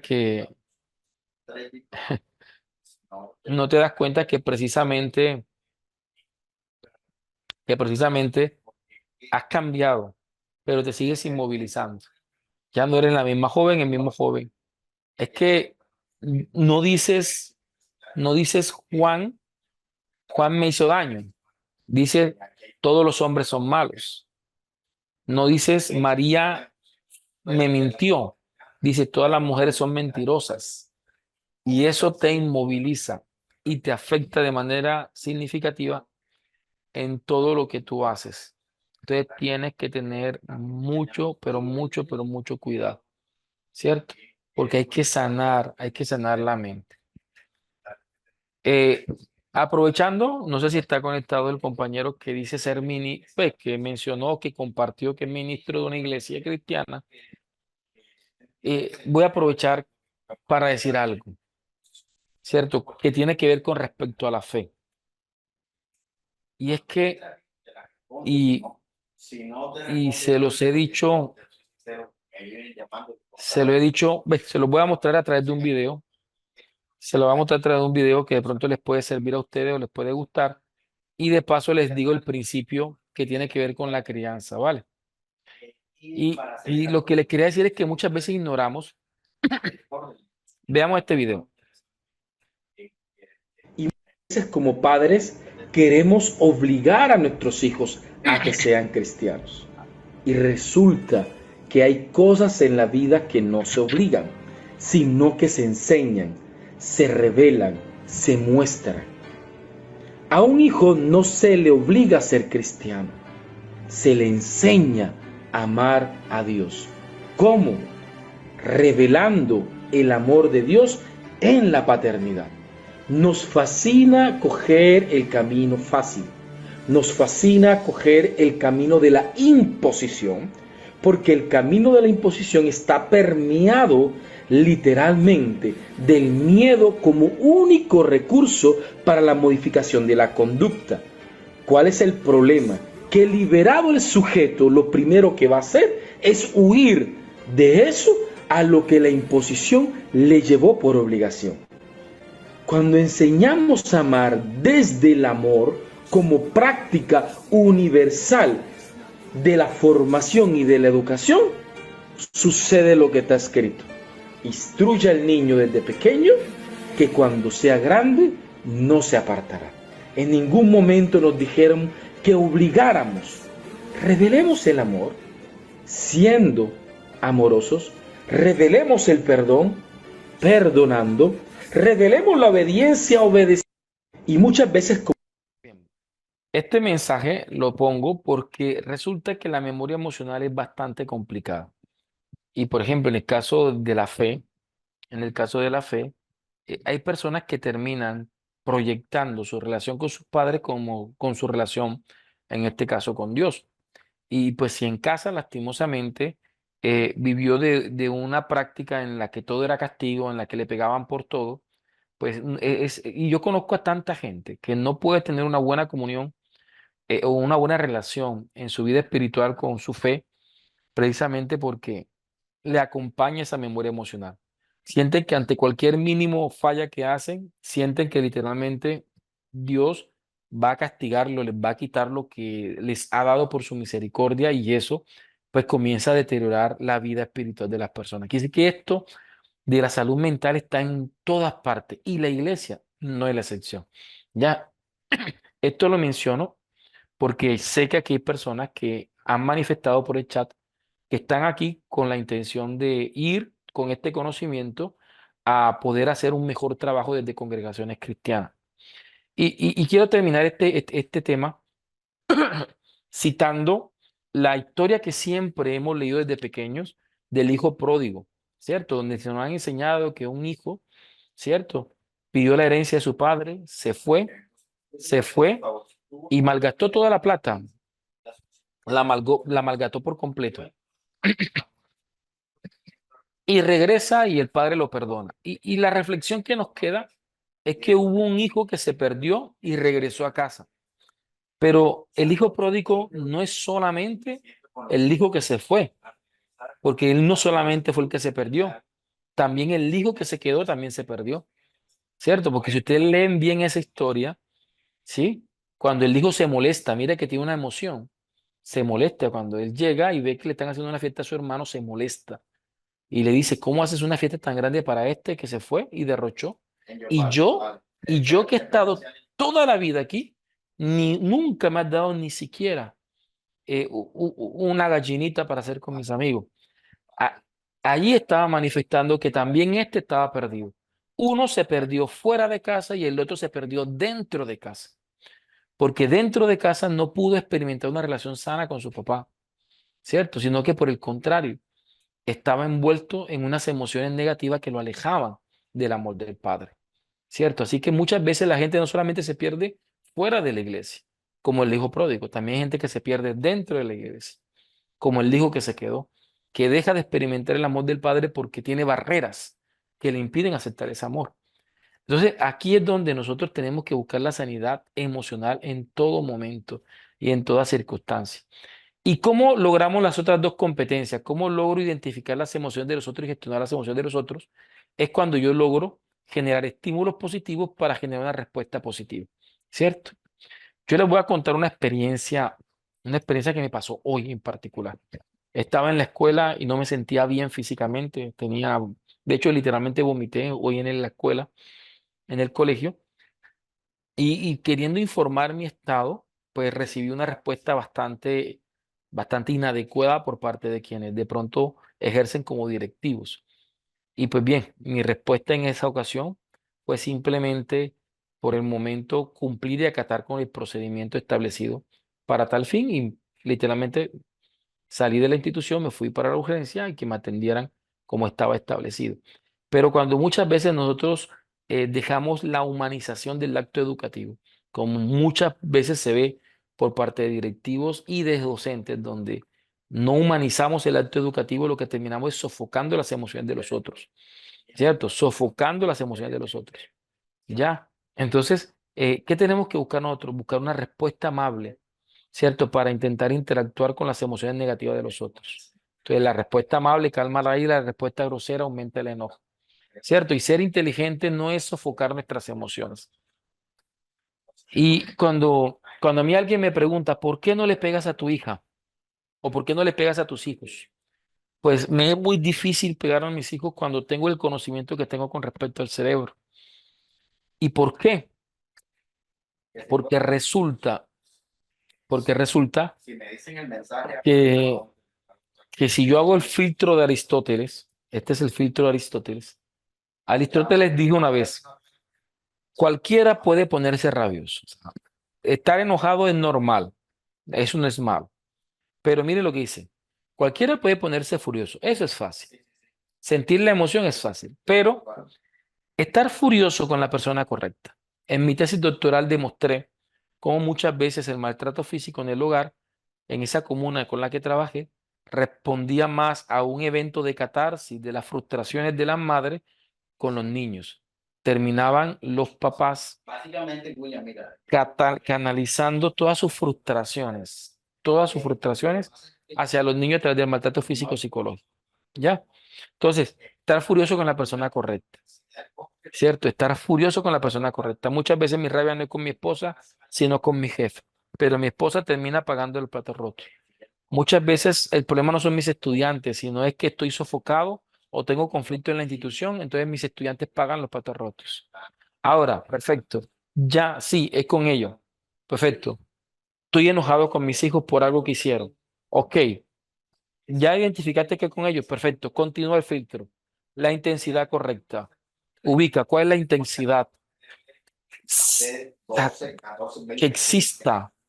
exista relación entre la acción y la reacción que usted va a tener. Ahora, a mí me gusta decir, y es que debo tratar a mis hijos como trato a un adulto, ¿cierto? Entonces, si yo a un adulto, no importa lo que haga, no le puedo pegar, pues también aplico la ley con mis hijos. Es decir, si en este momento, por ejemplo, mi jefe hace algo que, oh, o por el contrario, yo hago algo que a mi jefe le molestó, le molestó bastante. Mi jefe se para y me mete un puño, me mete una trompada en la cara. No importa lo que él quiera decir que yo haya hecho mal en mi trabajo siendo un adulto, lo más probable es que él lo terminen echando y termine hasta preso por haberme pegado, ¿cierto? Entonces, ¿por qué la regla cambia cuando, es decir, si el maltrato físico no es una medida justificable en el universo del adulto, ¿por qué lo debe ser en el universo de los niños? Y en una conferencia que estaba dando en una comunidad precisamente cristiana, una persona obviamente me citó varios versículos que se encuentran en Proverbios donde dice que obviamente que el padre orienta o guía con vara al hijo a quien ama y quien no lo hace, pues lo aborrece. Y yo, perfecto, sí, claro, claro que eso lo dice la escritura, perfecto. Entonces vamos a hacer lo siguiente. Y le citaba a Romanos donde hablaba de los frutos del Espíritu. Y le decía, perfecto, vamos a hacer lo siguiente. Dice que el fruto del Espíritu es amor, paz, benignidad, bondad, paciencia, mansedumbre, templanza, dominio propio. Y le mencionaba los 8 o 9 frutos del Espíritu que menciona Romanos. Y sumado a eso, le mencionaba los frutos de la carne, que menciona también Romanos. Y decía rabia, y menciona una cantidad de manifestaciones equivocadas de la carne. Y yo le decía, perfecto. Cada vez que usted le va a pegar a su hijo, trate de pegarle, uno, sin negar un sin negar un fruto del espíritu, y dos, sin caer en un fruto de la carne. Si usted logra esa proeza de pegarle sin negar uno de los frutos del espíritu y sin caer en los frutos de la carne, péguele. Porque es equivalente al principio de Aristóteles. Es equivalente a este principio, a este filtro. Cualquiera puede ponerse furioso, eso es fácil, pero estar furioso con la persona correcta, en la intensidad correcta, en el momento correcto, por el motivo correcto y de la forma correcta, eso no es fácil. Entonces, bien, la intensidad correcta, buscar el momento correcto, el motivo correcto. Miren, ustedes ni se imaginan, ustedes ni se imaginan lo que, lo que mi mamá, mi papá me pegaron por tumbar cosas en la casa. Ahora imagínense ustedes a los 12 años de edad, cuando ellos reciben el diagnóstico que su hijo es ambliope severo, es decir, que ve por un solo ojo, y que una de las cosas que genera esa enfermedad es la pérdida de la capacidad espacial, y que es normal o es eh, producto de la patología el que tumbe cosas. Se pueden imaginar. Yo recuerdo que a los 13 años, 12 años, o sea, mi mamá me pidió literalmente perdón, ¿cierto? Por todas las veces que me pegó, porque muchas veces desconocemos el motivo de las cosas y de la forma correcta. Eso no es fácil. Entonces, cuando quiero llegar a la forma, me doy cuenta que la última forma posible, la última forma correcta va a ser el castigo físico o el castigo psicológico. Entonces, porque estamos trabajando en el cerebro. Entonces, la capacidad de expresar los propios sentimientos constituye una habilidad social fundamental. Vamos a saltarnos esto. Vámonos a otro principio en estos 12 minutos que nos faltan. Y vamos a hablar de esto. Mire, quita pues de tu corazón el enojo y apartarás de tu carne el mal. Se ha demostrado científicamente, se ha demostrado científicamente desde hace más de un siglo y se ha apoyado con las investigaciones más contemporáneas la incidencia que tienen las emociones en el campo físico. Quita pues de tu corazón, quita pues de tu sistema nervioso las emociones negativas. Dice, quita pues de tu corazón el enojo y apartarás de tu carne el mal. Es decir, administra bien tus emociones y créeme que vas a tener una vida sana. Pero ¿qué sucede cuando no lo hacemos? Sigmund Freud exploró la conexión entre las emociones reprimidas y los síntomas físicos. Demostró la incidencia que tiene cuando nosotros reprimimos, bloqueamos, negamos nuestras emociones, no las gestionamos y cómo afecta obviamente el cuerpo físico y genera enfermedades. Alexander Lower, psicoterapeuta, examinó la relación que existe entre la energía corporal y la salud mental. ¿Por qué energía? Porque es el sistema nervioso el que genera ciertas reacciones. John Sarno demostró que el dolor de espalda puede tener raíces emocionales. Gabo demostró la influencia de las emociones en la salud física. Ya Candén demostró que la conexión entre las emociones y las sustancias químicas en el cuerpo, ¿cierto? Y el neurocientífico Damasio estudió la relación entre las emociones y el cuerpo. Éxito. No, hasta luego, Diana. Hasta luego. A esto se le llamó somatización. ¿Qué es la somatización? Es como algo que ocurre en el ámbito de las emociones repercute en el ámbito físico de la persona. ¿Y por qué ocurre? Por una sustancia que se llama cortisol, ¿cierto? Cuando nosotros gestionamos mal una emoción, lo que estamos generando es una sobreproducción de cortisol. Y cuando el cortisol llega o se produce en abundancia, genera un estrés. Y ese estrés lo que hace, ay, qué pena, aquí hay un error en esto. Esto no es cortisol, aquí le pido excusa, esto no va aquí. Vale, solamente va esto. El cortisol aumenta el estrés, afecta a las funciones cognitivas como la atención, la percepción, la memoria, ¿cierto? El cortisol termina llevando el cerebro a onda gamma, generando niveles altos de estrés que afectan el sueño, afectan la concentración y genera un deterioro físico bastante significativo. Por el contrario, si tenemos como maestro, como coaching, como terapeuta, tenemos la oportunidad de brindar un escenario de confianza, un escenario donde el sujeto se sienta cómodo, se sienta pleno, se sienta libre. ¿Qué vamos a generar nosotros? Que el cuerpo desarrolle oxitocina. Y esa oxitocina, pues lo que hace es regular la tensión arterial, el ritmo cardíaco, ayuda a la digestión y a la temperatura corporal. La oxitocina termina siendo también otra de las sustancias que ayudan a aumentar el nivel de confianza, mejora que el cerebro esté en onda beta y en onda alfa. Por esa razón fue un esfuerzo grandísimo para mí poder conectar como ser humano con ustedes, poder conectar plenamente con ustedes, ¿cierto? Está la dopamina. La dopamina termina siendo conocida como la sustancia de la felicidad, ¿cierto? Es la encargada de regular el sueño, los estados de ánimo, la conducta, la memoria. Quiere decir que nosotros tenemos que tener una práctica educativa que vaya de pleno, de lleno, a trabajar sobre el cuerpo y sobre el ser humano, ¿cierto? La serotonina es otra de las sustancias que debemos producir desde estrategias asertivas. Ahora que hay que cuidarse porque en las estrategias de afrontamiento incorrectas de nivel 1 y de nivel 2, dice Efrem Martínez, la gente tiende, entre muchas cosas, a intentar recrear de manera artificial o a través de estímulos inadecuados sustancias como la dopamina, como la oxitocina y como la serotonina.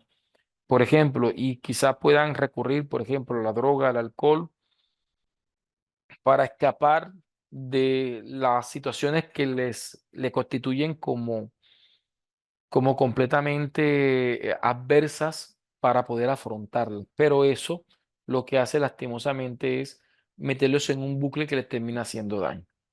Vale, me quedan 8 minutos para poder terminar la clase del día de hoy.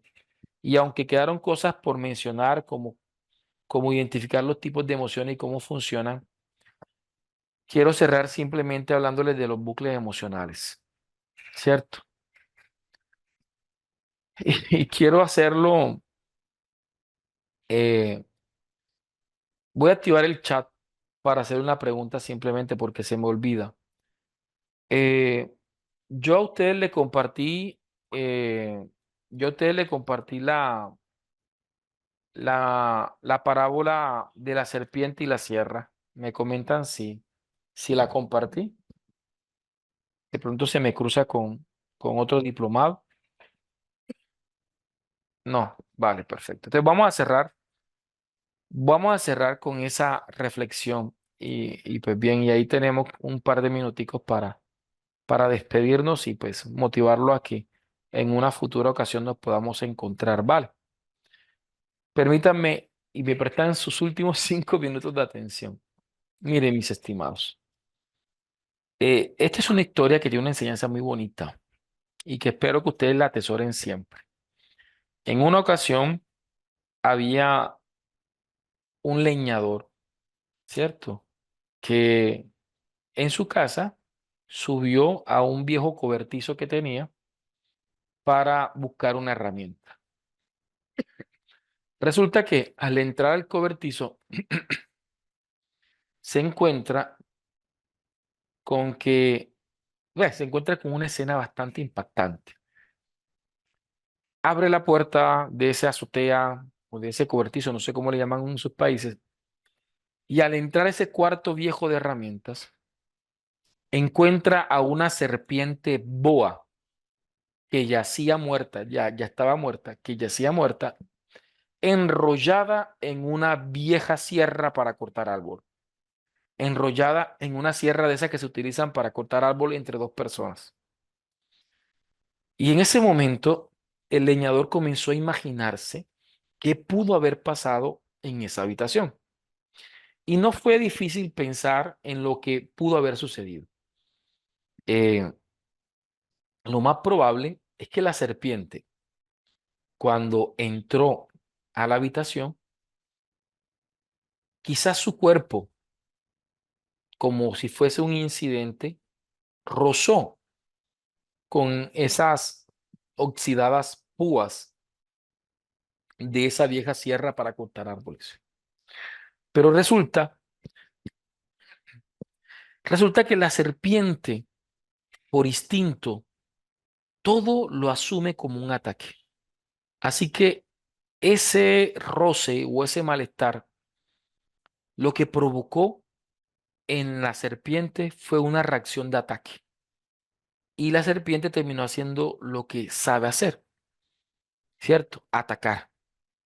Por lo cual se lanzó hacia la sierra, la enrolló, como muchas veces solía hacer, y comenzó a comprimir, a contractar, comenzó a apretar con todas sus fuerzas, a estrangular a la sierra, ¿cierto? Y pues obviamente, si la serpiente se enrolla en la sierra y la aprieta, pues lo que está haciendo la serpiente es haciéndose daño a sí misma. Y lastimosamente entró en un bucle emocional.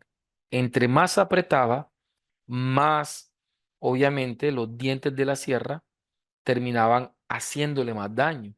Y como sentía más dolor, leía ese dolor como un ataque y terminaba haciendo más fuerza, ¿cierto? Y entró en un bucle de estrangulación. Y ella peleó con ella misma hasta el último momento. Y murió sin darse cuenta que ella misma había causado su muerte, ¿sí? Porque entre más apretaba, más hacía daño con la sierra y más apretaba y más daños hacía con la sierra. Muchas veces nosotros somos así como esa serpiente testaruda. Muchas veces somos así como esa boa. Hay muchas cosas que las tomamos en nuestra vida como si fueran un ataque personal. Asumimos que toda la gente nos ataca y sin mediar y sin preguntar absolutamente nada, vamos disparando, vamos atacando y nos aferramos muchas veces a emociones que nos terminan haciendo daño, ¿cierto?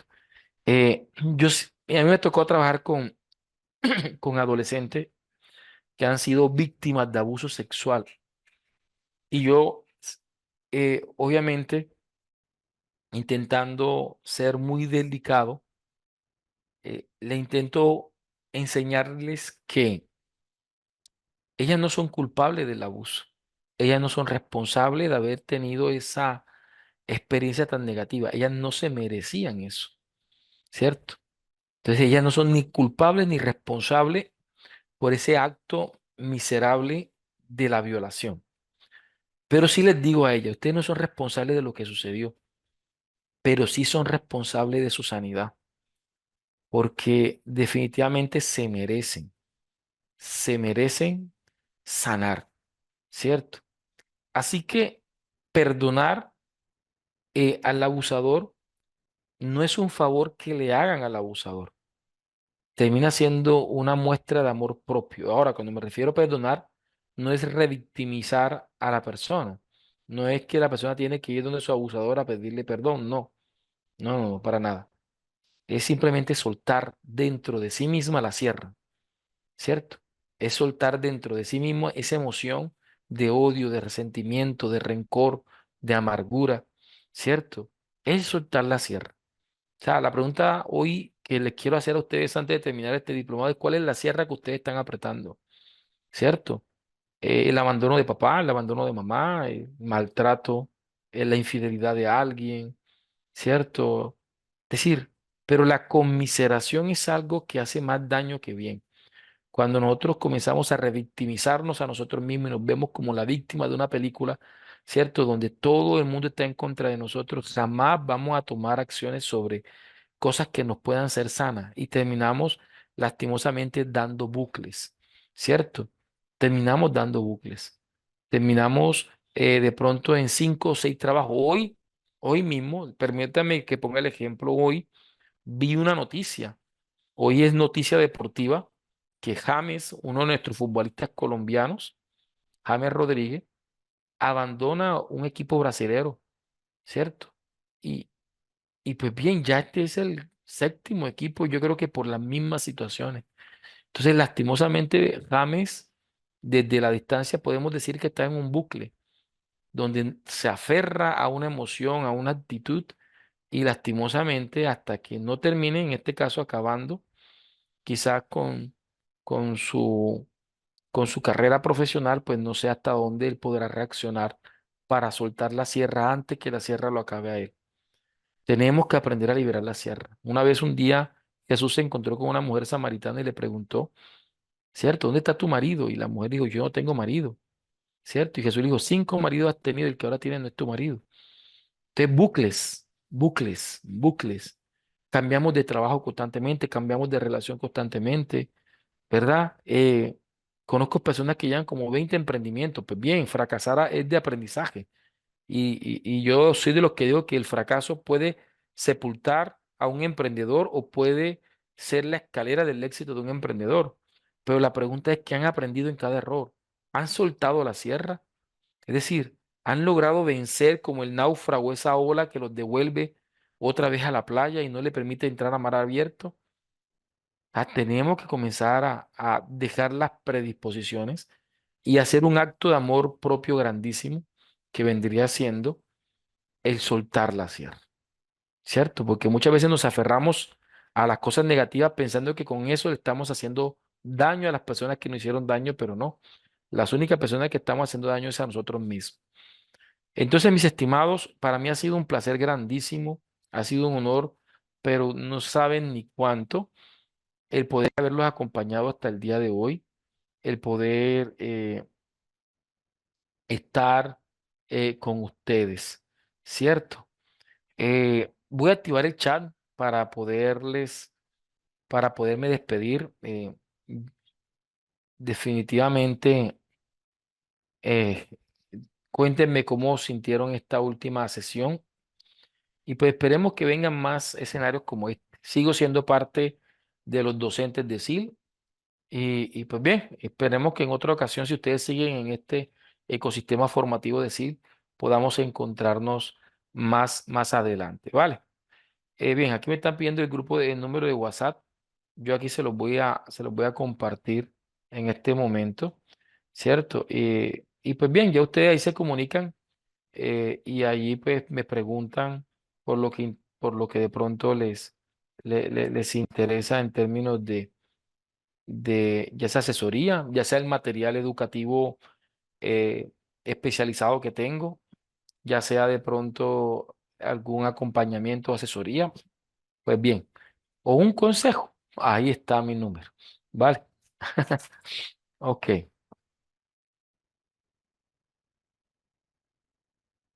vale, perfecto. Bien, Martín, me comenta si estás aquí conectado, porfa, para ya darte. Hola, de la SIL, ¿quién está conectado? Buenas, profe, ¿qué tal? ¿Cómo Vale, está? ¿Está? perfecto, ya. Martín, bien, pues yo creo que con esto terminamos, ¿cierto? El módulo de neuroeducación para ya, Sí, para ya más adelante, ¿vale? Entonces, mis estimados, muchas gracias por todo. Dios me los bendiga, me los guarde y pues en una próxima ocasión estamos pues en esta sintonía. Dios me los bendiga y me los guarde. Chao. listo, profe, gracias, muy amable. Bueno, compañeros, gracias a todos por llegar y asistir al proceso de formación. Finalizó la primera jornada de este diplomado, la parte de neuroeducación. Les voy a compartir el grupo oficial para los que están interesados en el proceso. La señorita Lina también se encuentra en sala para que ella me apoye. Y Eh, no sé si hay alguna duda o inquietud. La próxima semana, la docente es la profesora Claudia. La estructura de listo. La otra semana es la profesora Claudia, que va a trabajar toda la parte de salud mental y gestión de emociones en el aula. ¿Listo? La señorita Lina. Aló. Lina, ¿me escuchas?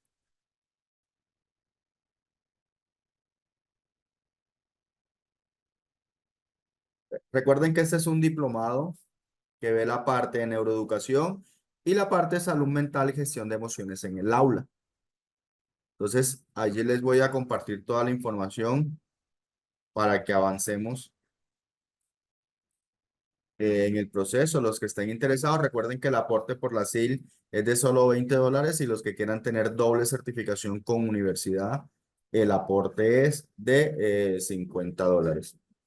Ya les voy a compartir el grupo oficial para los que no estén y allí les comparten información. La señorita Lina va a estar compartiendo el grupo oficial para los que quieran ingresar. Hasta este fin de semana para llegar y consolidar y nosotros generar el proceso de certificar la información, de certificar la formación en el plazo. Recuerden, una vez finalizamos, una vez que se certifica. ¿Listo? Con el profe también iniciamos un proceso de formación en herramientas de inteligencia artificial en la educación. Ese también inicia la próxima semana. Vamos a estar compartiendo el proceso para los que deseen llegar y apoyar todo el proceso de formación.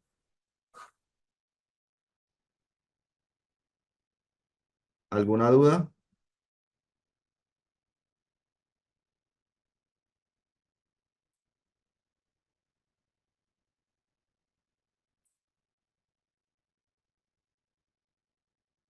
Listo. No, el lunes iniciamos nuevamente con la profe la parte de salud mental y gestión de emociones en el aula. ¿Listo? Señor Carlos, ya aquí la señorita Lina está compartiendo la información en el grupo para que porfa aquí se unan y compartan la información. ¿Listo? Grupo oficial, ella es una de las administradoras o mi persona y por ahí le estamos compartiendo información del proceso. ¿Alguna otra duda?